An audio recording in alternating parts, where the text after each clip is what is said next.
गलगोटिया के बाद shirtless. AI summit is full of surprises. चलिए देखते हैं ये अब क्या हुआ। नमस्कार, जय हिंद, जय Bharat and welcome to deaf talks. This is Adi Achint. देखिए, मैंने ये चीज पहले भी बोली थी कि जो एआई समिट है ये एक लैंडमार्क है।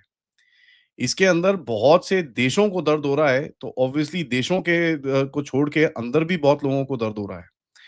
क्योंकि जो जिस तरह से डेवलपमेंट करी गई है इस देश के अंदर, जिस तरह से चीज़ें आगे आ रही हैं, ये आपको एक चीज़ दर्शाता है कि भाई साहब, Bharat is coming into the race of the big boys. And आज दोपहर में नवरूप जी के साथ हमने डिटेल में इसके बारे में बात करी। किस तरह ग्लोबल फाइनेंशियल स्ट्रक्चर क्या था, क्या बदल रहा है और किस तरह भारत अपना गेम खेल रहा है। इसके ऊपर कल दोपहर में भी बात करेंगे मेजर जनरल राजीव नारायणन से, क्योंकि ये बड़ी प्लान्ड एक्टिविटीज हैं, जहां पर हम पूरा जितने टूल किट चल रहे हैं देश के अंदर, उनके कनेक्शंस ढूंढेंगे। और जनरल नारायण आपको पता ही है, जब आएंगे तो क्या क्या चीजें बताएंगे, तो हम ये कल बात करते हैं। सबसे पहले मैं बात करूंगा गलगोटिया की। गलगोटियाज यूनिवर्सिटी में हमने देखा कि भाई किस तरह से चाइना की एक चीज को दिखाया गया, और चाइना की एक चीज को दिखाया गया एकदम भारतीय बना के, उसके बाद वहां पर एम्बेरसमेंट करने की कोशिश करी to a point where government को एक्शन लेना पड़ा एंड उस गलगोटिया यूनिवर्सिटी को वहां से बाहर निकालना पड़ा।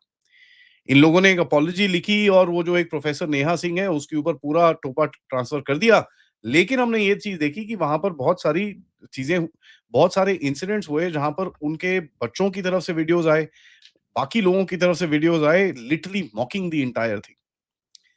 खैर, ये चीजें बड़े-बड़े जब 3-4 लाख, 5 लाख लोग एक जगह पे होती हैं, ये होती रहती हैं। You can look it over and you can say चलो ठीक है, हुआ है, इनके जोर से ज़रा लात पड़नी चाहिए, जितने भी ऑडिट होने चाहिए, इनके होने चाहिए, इनको ज़रा थोड़ा-सा फियर ऑफ द गॉड एक इनके दिमाग में डालना चाहिए। फैंटास्टिक। आज क्या होता है, पहले तो एआई समिट 1 दिन के लिए एक्सटेंड किया जाता है। अब ये एक्सटेंशन क्यों है? एक्सटेंशन इस वजह से है कि भैया कितनी डील्स चल रही हैं वहाँ पर, कितने प्रोजेक्ट्स चल रहे हैं, लोगों को अपना मौका ही नहीं मिला सब कुछ दिखाने के लिए। तो काफ़ी रिक्वेस्ट आई कि साहब ये जो प्रोटेस्ट है, ये जो हर चीज़ आजकल प्रोटेस्ट हो गई है मेरे दिमाग में भी, ये जो पूरा समिट है इसको ज़रा 1 दिन के लिए एक्सटेंड किया जाए, ताकि हम अपनी डील्स और जो चीज़ें हैं हम अपनी खत्म कर सकें। तो गवर्नमेंट ने बेसिकली माना और वहाँ पर जाके 1 दिन के लिए इसको एक्सटेंड कर दिया।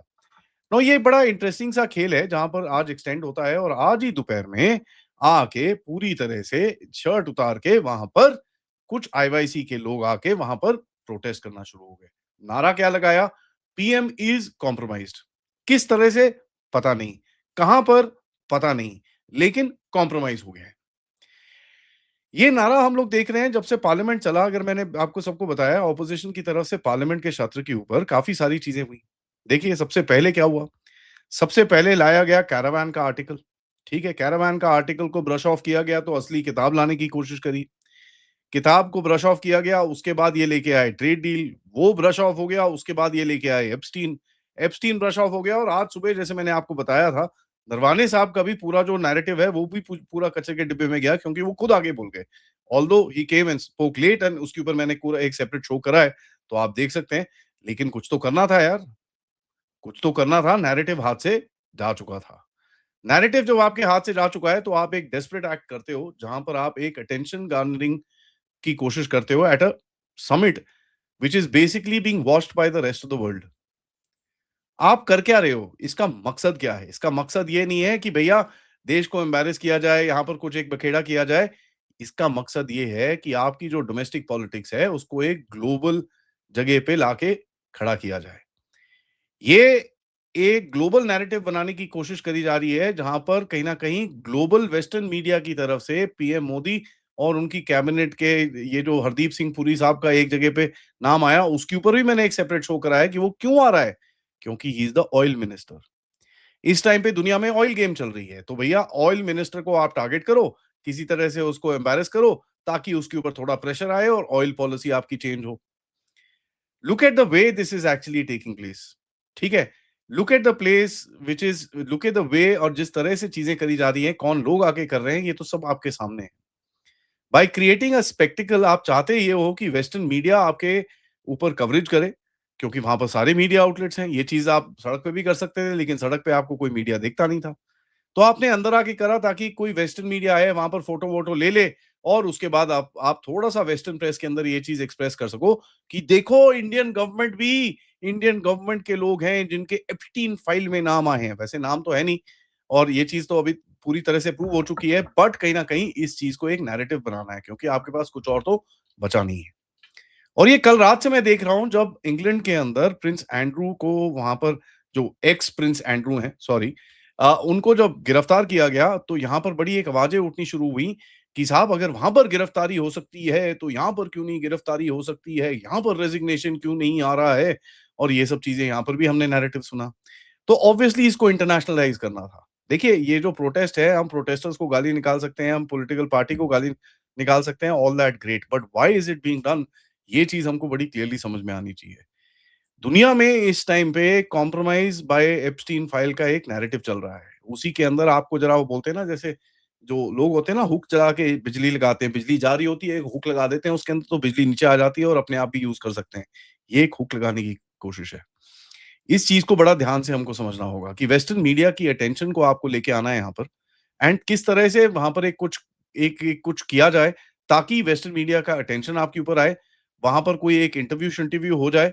उसके बाद इंटरव्यू के अंदर आप ये बोल सको कि भैया यहाँ पर तो कॉम्प्रोमाइज़ हो रखा है एप्स्टीन फाइल के ऊपर। आधों को पता won't know the spelling of Epstein, but in any case वहाँ पर वो कॉम्प्रोमाइज़ हो रखा है, तभी देखिए हम झुक गए हैं, ट्रेड डील हो गई है, ये हो गया, वो हो गया, 50 और चीज़ें हो गई हैं। देखिए, इस समय पे इन सबको पता है कि पूरा जो हमारा एक इकोसिस्टम है, इस टाइम पे बहुत गुस्से में है। बाकी गुस्से पे किससे है? आपस में गुस्से में, आपस में लड़ रहे हैं। तो कोई यहाँ पर जो इकोसिस्टम है, जो हमेशा खड़ा होता था for the pro country, that is fighting amongst itself.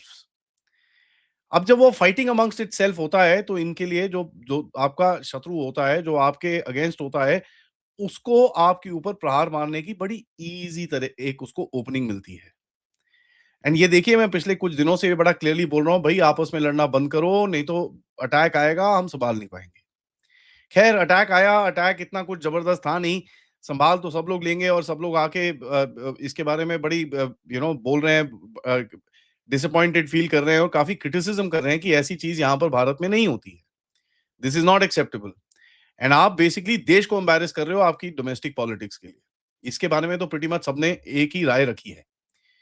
लेकिन एक चीज़ यहाँ पर बड़ी क्लियर है समझने के लिए हमको कि साहब अभी देखिए, ये हमको जब आपका इकोसिस्टम थोड़ा वीक होगा, आपके ऊपर प्रहार आएँगे, ये चीज़ आपको बड़ा बॉटम लाइन में नोट करके रखनी है। हाँ जी, अब आप बोलेंगे जी, वो यूजीसी तो गवर्नमेंट ही लेके आया, ये लेके आया, वो लेके आया, सब कुछ करेक्ट है साहब। I take all that criticism, but एक चीज़ बड़ी क्लियर है, जहाँ आपका घर टूटा, लुटेरे अंदर घुसेंगे।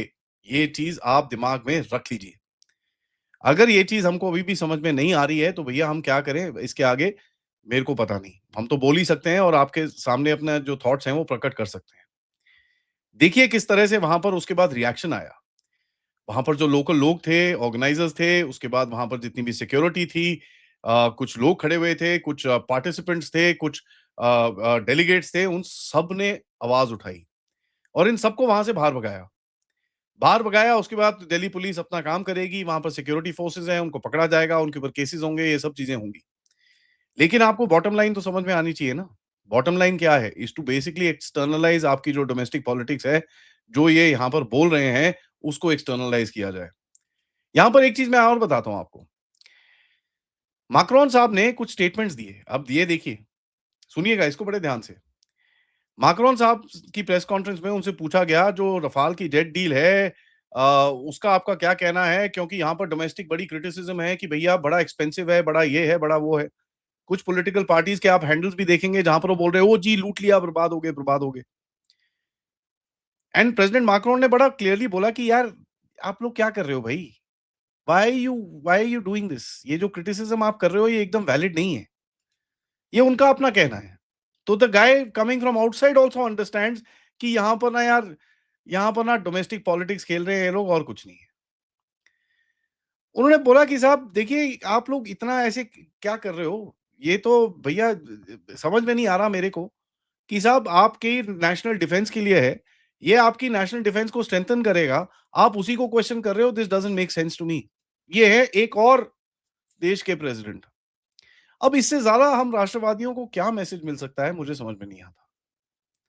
हमको ये चीज़ बड़ी क्लियर होनी चाहिए कि साहब, घर की लड़ाई घर पे, बाहर की लड़ाई में कभी भी ऐसे हमको गैप नहीं देना है, क्योंकि बड़े सारे लोग बैठे हैं इस चीज़ का फ़ायदा उठाने के लिए।